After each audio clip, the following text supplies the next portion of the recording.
Long ago, in the beautiful kingdom of Akwaba, there lived a princess named Amara, whose beauty was famous far beyond the palace walls.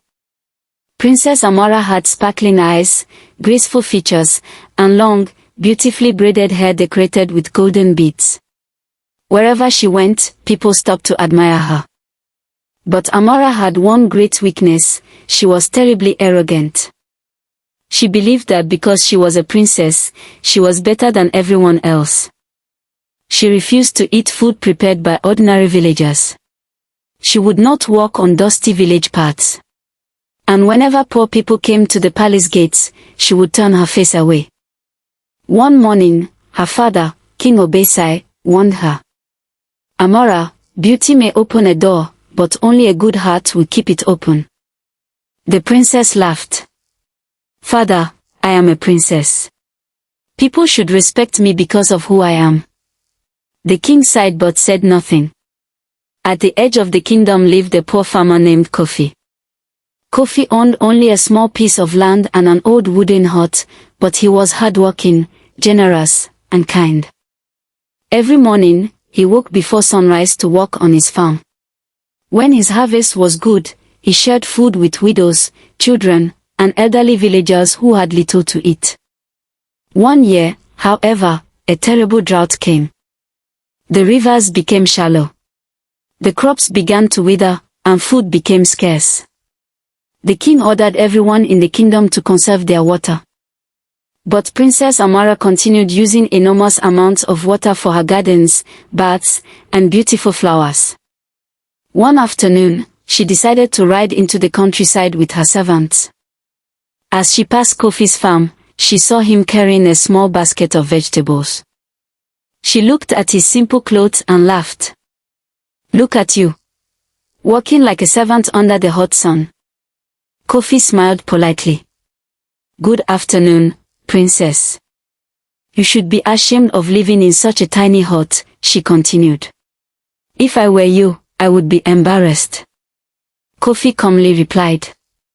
"Your Highness, a small home filled with peace is richer than a palace filled with pride." Amara became angry.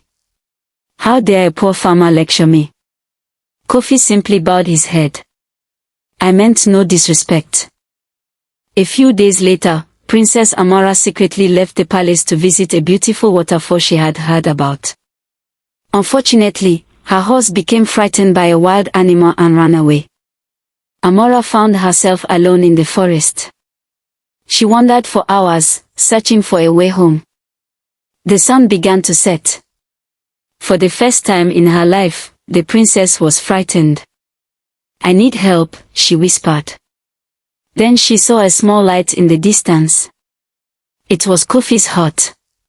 She knocked. Kofi opened the door and was shocked to see her. I need help," she said quietly. Kofi immediately welcomed her inside.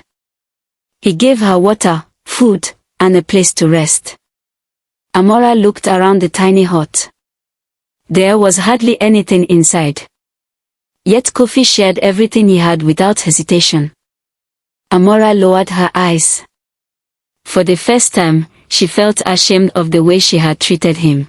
The next morning, Kofi told Amara that the palace was several hours away. They began walking together.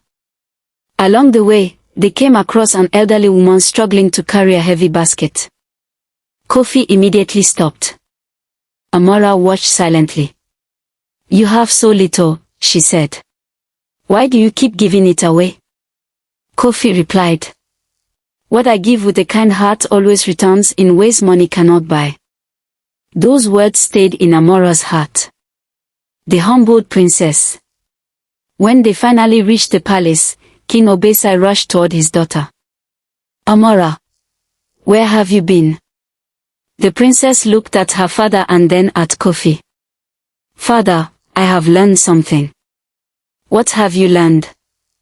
The king smiled. From that day forward, Amara changed. She also returned to Kofi's farm many times, not because he was poor, but because she had come to value his wisdom and kindness. Years later, when Amara became queen, she made one rule that everyone remembered. No person is too poor to deserve respect, and no person is too powerful to need humility.